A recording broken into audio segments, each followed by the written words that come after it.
Hello everyone, welcome back. आज हम नया टॉपिक डिकम्पोजिशन रिएक्शन स्टार्ट करने वाले हैं। क्लास 10th का हमारा फर्स्ट चैप्टर चल रहा है केमिकल रिएक्शंस एंड इक्वेशंस। और इसमें हमने बिगनिंग से केमिकल रिएक्शन के बारे में पढ़ा, केमिकल इक्वेशन के बारे में पढ़ा, कुछ एक्टिविटीज़ की। उसके बाद हमने बैलेंस्ड और अनबैलेंस्ड केमिकल इक्वेशंस के बारे में पढ़ा, फिर बैलेंसिंग ऑफ केमिकल इक्वेशंस की और इनसे रिलेटेड टेक्सचुअल क्वेश्चंस भी किए। फिर हमने implications of balanced chemical equations पढ़ा और फाइनली हम लोग टाइप्स ऑफ केमिकल रिएक्शंस कर रहे हैं, जिसमें फर्स्ट टाइप कॉम्बिनेशन रिएक्शन हमने ऑलरेडी कर लिया है। आज हम बात करेंगे decomposition reaction. First of all, decomposition reaction जो है ये कॉम्बिनेशन का ऑपोजिट है। ठीक है, चलिए आगे देखते हैं। तो आज हम बात करेंगे डिकम्पोजिशन रिएक्शन के बारे में, उनकी टाइप्स करेंगे, कुछ एग्जाम्पल्स करेंगे along with activities. Decomposition reaction, decomposition में क्या होगा? Single compound will break down to give two और मोर सिंपलर सब्सटेंसेस। मतलब एक कंपाउंड ब्रेक होकर दो या दो से ज़्यादा सिंपल सब्सटेंसेस देगा। ठीक है, ये कॉम्बिनेशन का ऑपोजिट है। कॉम्बिनेशन में कंपाउंड्स या सब्सटेंसेस जुड़कर बड़ा सब्सटेंस बनाते थे। यहाँ पर एक सब्सटेंस ब्रेक होकर छोटे छोटे सब्सटेंसेस बना रहा है। ठीक है, अब डिकम्पोजिशन रिएक्शन के लिए आपको एनर्जी देनी पड़ेगी। देखो सिंपल सी बात है, यहाँ पे आप ब्रेक कर रहे हो, किसी भी चीज़ को ब्रेक करने के लिए एनर्जी तो देनी पड़ेगी। अब रिएक्शंस में एनर्जी आप हीट की फॉर्म में दे सकते हो, इलेक्ट्रिसिटी की फॉर्म में दे सकते हो, या फिर लाइट की फॉर्म में दे सकते हो। ठीक है, वो डिकम्पोजिशन रिएक्शन जो आप हीट की हेल्प से करवाते हो उनको बोलते हैं थर्मल डिकम्पोजिशन रिएक्शन। वो डिकम्पोजिशन रिएक्शन जो आप इलेक्ट्रिक करंट की हेल्प से करवाते हो उसको बोलते हैं electrolytic decomposition reaction. And lastly, वो डिकम्पोजिशन रिएक्शन जो आप लाइट की हेल्प से करवाते हो उनको बोलते हैं फोटो डिकम्पोजिशन रिएक्शन या फिर फोटोलिसिस। ठीक है, तो ये हमारे पास 3 टाइप की डिकम्पोजिशन रिएक्शंस हैं। ओके, डिकम्पोजिशन रिएक्शन पर हम एक एग्जांपल करेंगे एक एक्टिविटी की हेल्प से। एंड मैं बता दूं ये, चलो क्यों बताना है, हम एग्जांपल डिस्कस करते हैं, आप खुद ही बता दोगे। ठीक है, आपने क्या करना है, 2 ग्राम फेरस सल्फेट लेना है।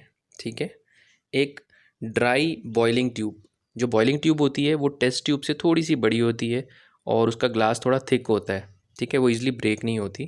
तो आपने बिल्कुल ड्राई सी बॉइलिंग ट्यूब लेनी है, उसमें 2 ग्राम फेरस सल्फेट डालना है और उसके कलर को नोट करना है। आपने देखना है उसका कलर क्या है। फिर आपने बॉइलिंग ट्यूब को हीट करना है ओवर द फ्लेम। ये फ्लेम के ऊपर हीट कर रहे हो आप। ठीक है, ये बंसन बर्नर है, आप स्पिरिट लैम्प भी ले सकते हो। ठीक है, और हीट करने के बाद आपने क्रिस्टल्स के कलर को ऑब्जर्व करना है। ठीक है, तो आप क्या ऑब्जर्व करेंगे? बिगनिंग में हीट करने से पहले क्रिस्टल का कलर था ग्रीन। ठीक है, जब रिएक्शन होगी तो जो ग्रीन कलर के क्रिस्टल्स हैं उनका कलर चेंज हो जाएगा। ठीक है, रिएक्शन में होगा क्या, फेरस सल्फेट के क्रिस्टल लिए थे। ठीक है, इसको हीट कर रहे हो आप। ठीक है, तो क्या होगा, फेरस सल्फेट ब्रेक होकर फेरिक ऑक्साइड, सल्फर डाइऑक्साइड और सल्फर ट्राइऑक्साइड रिलीज करेगा। ठीक है, फेरिक ऑक्साइड, सल्फर डाइऑक्साइड और सल्फर ट्राइऑक्साइड ये रिलीज करेगा। सल्फर डाइऑक्साइड, डाई का मतलब 2 यानी SO2, सल्फर ट्राइऑक्साइड मतलब 3 ऑक्सीजन SO3। फेरिक ऑक्साइड का फॉर्मूला मैं एक्सप्लेन कर देता हूँ। फेरिक का मतलब आयरन +3 स्टेट में और ऑक्सीजन की स्टेट आपको पता है -2 होती है।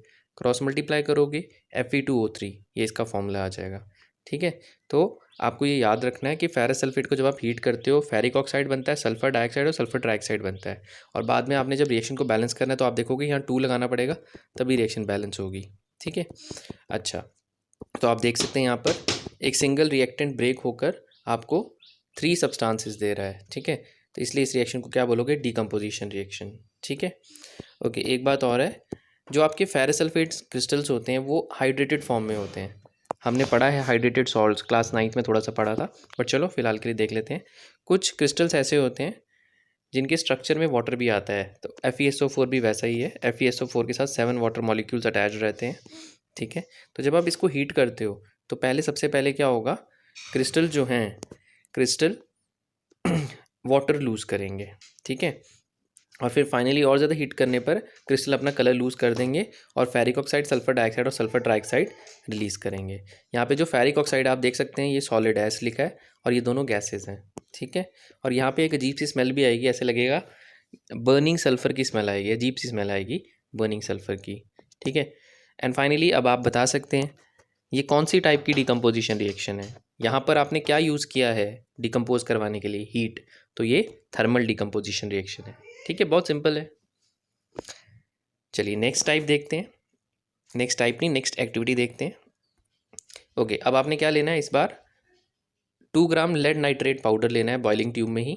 ठीक है, ये टोंग्स हैं जिसकी हेल्प से इसको होल्ड किया है, पेयर ऑफ टोंग्स इसे होल्ड किया है। ठीक है, टंग नहीं है, अपनी टंग से नहीं होल्ड कर लेना, टोंग्स होते हैं ये, लैब में आपको मिल जाएंगे। तो आप इसको जब हीट करेंगे तो देखते हैं क्या ऑब्जर्व होता है और क्या क्या चेंजेस होते हैं। तो जैसे आप इसको हीट करेंगे, ये देखो ब्राउन कलर के फ्यूम्स आपको नज़र आएंगे, ब्राउन कलर की गैस इवॉल्व होती हुई नज़र आएगी। ठीक है, ये फ्यूम्स किसके हैं? नाइट्रोजन डाइऑक्साइड, क्योंकि नाइट्रोजन डाइऑक्साइड ब्राउन कलर की गैस होती है। ठीक है, तो क्या है यहाँ पर? Lead nitrate PbNO3 twice. इसको हीट किया तो क्या बनेगा? एक तो लेड ऑक्साइड बनेगा, नाइट्रोजन डाइऑक्साइड निकलेगा और ऑक्सीजन निकलेगा। ठीक है, लेड ऑक्साइड में लेड जो है +2 होता है और ऑक्सीजन -2 होता है। क्रॉस मल्टीप्लाई करोगे दोनों साइड 2 आएगा, और दोनों साइड 2 है तो वो सिंप्लीफाई होकर 1 ही रह जाएगा। तो लेड ऑक्साइड का फॉर्मूला PbO होता है। नाइट्रोजन डाइऑक्साइड, अगेन डाइऑक्साइड का मतलब 2 ऑक्सीजन है तो NO2, और ऑक्सीजन का फॉर्मूला सबको पता है ऑक्सीजन।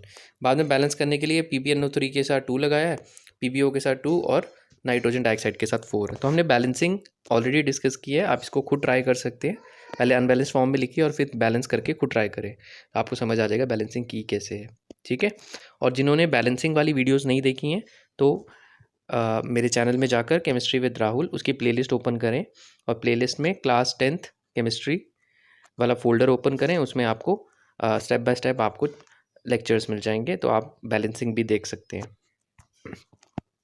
ओके, नेक्स्ट एक और एक्टिविटी है। अच्छा, एक बात और, यहाँ पे भी आपने हीट यूज़ की है तो ये भी थर्मल डिकम्पोजिशन है। ठीक है, फाइनली एक और एक्टिविटी है हमारे पास। हमने एक प्लास्टिक मग लिया है, आप देख सकते हैं इसमें 2 होल्स ड्रिल किए हैं, ये नीचे से आपने 2 होल्स किए हैं, और उसमें रबर स्टॉपर्स फिट कर दिए हैं। रबर के ना स्टॉपर होते हैं, वो फिट कर दिए हैं, और इन रबर स्टॉपर्स के थ्रू आपने कार्बन इलेक्ट्रोड्स, कार्बन की रॉड इंसर्ट कर दी हैं। ठीक है, आप देख सकते हैं ये ब्लैक कलर की रॉड नज़र आ रही है, थोड़ी ग्रेइश ब्लैक सी कलर सी रॉड नज़र आ रही है। ठीक है, इन इलेक्ट्रोड्स को आपने बैटरी से कनेक्ट किया, 6 वोल्ट की बैटरी, और फिर मग को वाटर से फिल किया such that electrodes are immersed. Electrodes पूरी डूब गई हैं पानी के अंदर, और इसमें थोड़ा सा आपने डाइल्यूट सल्फ्यूरिक एसिड भी डाला है। ठीक है, अब आपने 2 टेस्ट ट्यूब लिए हैं, उनको वाटर से फिल किया है और उनको इन्वर्ट करके इनके ऊपर रख दिया, उल्टा करके इनके ऊपर रख दिया है। अब करंट को आपने क्या कर देना है? पास, मतलब स्विच ऑन कर देना है करंट को पास होने देना है, और अपरेटस को थोड़ी देर के लिए ऐसे ही रख देना है। आप देखेंगे कि दोनों इलेक्ट्रोड्स पे बबल्स की फॉर्मेशन होगी, और ये बबल्स को क्या करेंगे? ये बबल्स जैसे ही फॉर्म होंगे, बबल्स ऊपर आ जाएंगे ट्यूब में और वाटर को नीचे की तरफ पुश कर देंगे। ठीक है, तो आप देख सकते हैं दोनों ट्यूब में देखो ऊपर एम्प्टी पोर्शन दिख रहा है आपको। एम्प्टी पोर्शन नहीं है, बेसिकली यहाँ पे गैशियस बबल्स प्रेजेंट हैं, और ये वाटर को नीचे की तरफ पुश कर रहे हैं। जब आपने बिगनिंग में टेस्ट ट्यूब्स रखी होंगी, ये फुली फिल्ड थी वाटर के साथ ऊपर तक, टॉप तक। ठीक है, जब जैसे बबल्स की फॉर्मेशन हुई तो वाटर नीचे की तरफ डिस्प्लेस होना शुरू हो गया, इसी को बोलते हैं डाउनवर्ड डिस्प्लेसमेंट ऑफ वाटर, और बबल्स ऊपर कलेक्ट होना शुरू हो गए। ठीक है, अब क्वेश्चन क्या है कि दोनों टेस्ट ट्यूब में वॉल्यूम ऑफ गैस जो है वो सेम है या अलग अलग है? तो आप देख सकते हैं यहाँ पे और यहाँ पर। ठीक है, जो गैस का रीजन है उसमें डिफरेंस है, अप्रॉक्सीमेट यहाँ पर डबल वॉल्यूम गैस लग रहा है पहले वाले से। ठीक है, और पहला क्वेश्चन तो ये हो गया, तो देख लो आप टेस्ट ट्यूब में गैस का वॉल्यूम अलग अलग है। ठीक है, अब क्या करना है? आपने इन टेस्ट ट्यूब को ध्यान से बाहर निकालना है, और उसके बाद इनको टेस्ट करना है किससे? बर्निंग कैंडल से। इसको टेस्ट ट्यूब को बाहर निकालना है, सीधा करना है। अब जब आप सीधा करोगे तो गैसेस बाहर निकलना शुरू हो जाएंगी, तो आप बर्निंग कैंडल से उस गैस को टेस्ट करोगे। ठीक है, ओके, तो अब क्या क्या हमें ऑब्जर्व होगा? फर्स्ट ऑफ ऑल वही है कि एक टेस्ट ट्यूब में डबल गैस है, और एक में, मतलब एक टेस्ट ट्यूब में ज़्यादा गैस है, एक में कम है। ठीक है, और अप्रॉक्सीमेटली डबल है। जब आपने गैसेस को टेस्ट किया तो आप क्या देखेंगे? यहाँ पे वर्ड यूज़ किया कैथोड और एनोड। पहले मैं ये बता देता हूँ। बैटरी है, उसके 2 टर्मिनल होते हैं, एक पॉजिटिव टर्मिनल और एक नेगेटिव टर्मिनल। ठीक है, जो बैटरी का पॉजिटिव टर्मिनल होता है उसको आप एनोड, मतलब पॉजिटिव टर्मिनल से जो वायर कनेक्टेड होती है उसके साथ जो इलेक्ट्रोड कनेक्टेड होता है उस इलेक्ट्रोड को आप एनोड बोलते हो, और नेगेटिव टर्मिनल के साथ जो इलेक्ट्रोड कनेक्टेड होता है उसको आप क्या बोलते हो? कैथोड बोलते हो। बैटरी के 2 टर्मिनल हैं, पॉजिटिव और नेगेटिव। ठीक है, 2 रॉड्स थी, उन दोनों रॉड्स को इलेक्ट्रोड्स बोलते हैं। वो रॉड जो बैटरी के पॉजिटिव टर्मिनल से कनेक्ट होती है उसको एनोड बोलते हैं, और दूसरी रॉड को कैथोड बोलते हैं। ठीक है, तो देखो आप देख रहे हो एनोड में कम गैस है और कैथोड पे ज़्यादा गैस है। ठीक है, तो यही बताया है। ओके, तो कैथोड पे ज़्यादा गैस है, एनोड पे कम गैस है, एक तो ये पता चल गया आपको। दूसरा, जब आपने क्या किया, आपने बर्निंग मैच स्टिक या बर्निंग कैंडल से उन गैसेस को टेस्ट किया, तो आपको क्या लगा कि जो दो गैसेस थी उसमें से जो गैस कैथोड पे प्रेजेंट थी वो हाइड्रोजन है। क्यों? क्योंकि गैस जो है it starts burning with A pop sound, और हाइड्रोजन की ये प्रॉपर्टी है कि hydrogen gas Burns with A pop sound. ठीक है, या आप बोल सकते हो हाइड्रोजन गैस कंबस्टिबल है, मतलब इट विल कैच फायर। और पता कैसे चलेगा कि इट कैचेस फायर? जो कैंडल का फ्लेम है वो थोड़ा बड़ा हो जाएगा। ठीक है, एंड ज़्यादा इंपॉर्टेंट यही है कि पॉप साउंड प्रोड्यूस होगा। सेकेंडली, जब आप दूसरी टेस्ट ट्यूब के पास आप अपनी फ्लेम को लेकर आओगे तो क्या हो जाएगा, आपको पता चलेगा कि वो गैस क्या है, ऑक्सीजन है।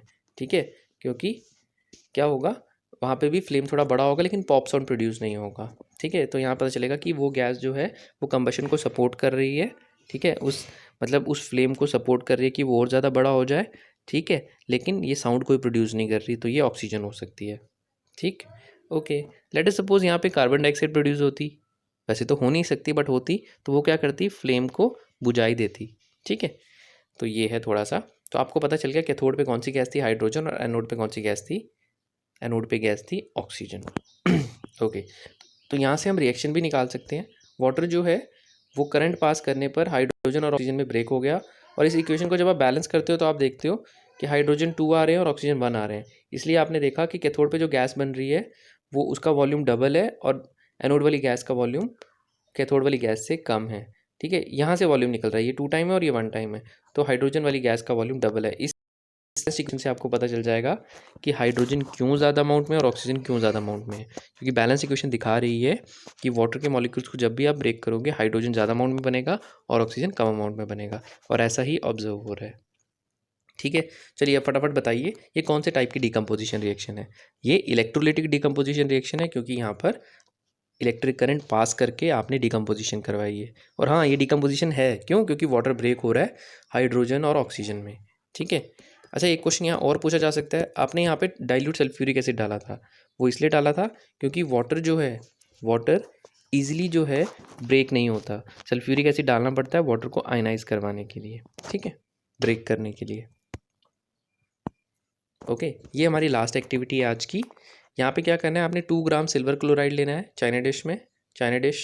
ठीक है, आप देखना जब भी आप लैब में जाओगे चाइना डिश आपको मिलेगा वहाँ पर, वाइट कलर का होता है, जैसे नॉन ब्रेकेबल अनब्रेकेबल कप्स होते हैं वैसा होता है, छोटा सा कटोरी जैसा होता है।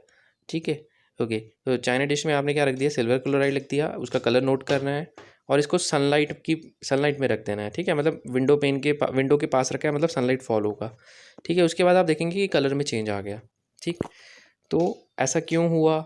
ठीक है, इनिशियली कौन सा कलर था, फाइनली कौन सा कलर था, तो चलिए वो डिस्कस करते हैं।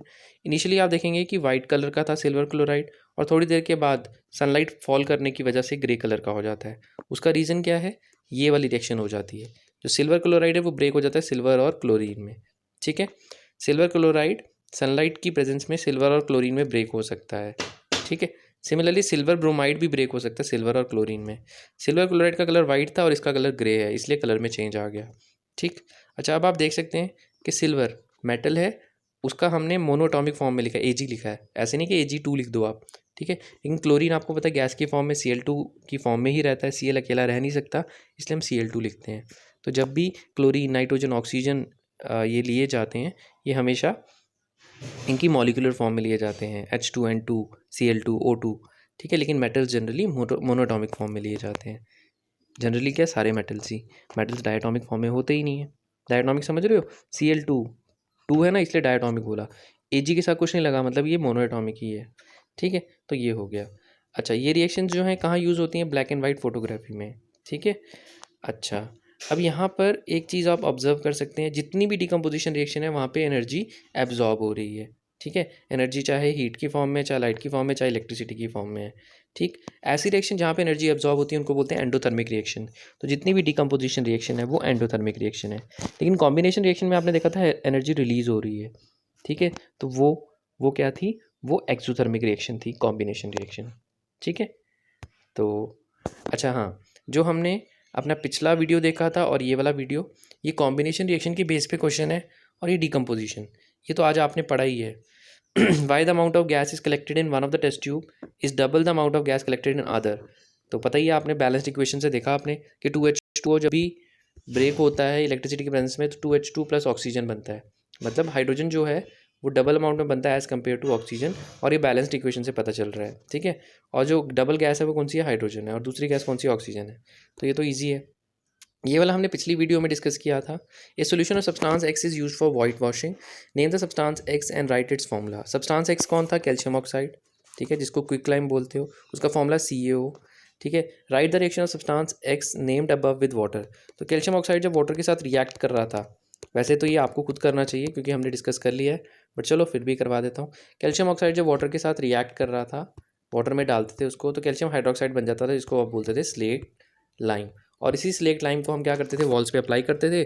थोड़े दिनों के बाद ये स्लेट लाइम जो है, स्लेट लाइम एयर में से कार्बन डाइऑक्साइड को एब्जॉर्ब करके कैल्शियम कार्बोनेट बनाता था, और वॉल्स जो हैं और ज़्यादा शाइन करना शुरू कर देती थी, ठीक है। तो ये हमने पिछली वीडियो में डिस्कस किया है। जिन्होंने पिछला वीडियो नहीं देखा है वो प्लेलिस्ट में जाके पिछला वीडियो देख सकते हैं, ठीक है। Thank you so much for watching and don't forget to subscribe the channel, ठीक है। तो फिर मिलते हैं हम नेक्स्ट लेक्चर में, एंड कीप स्माइलिंग।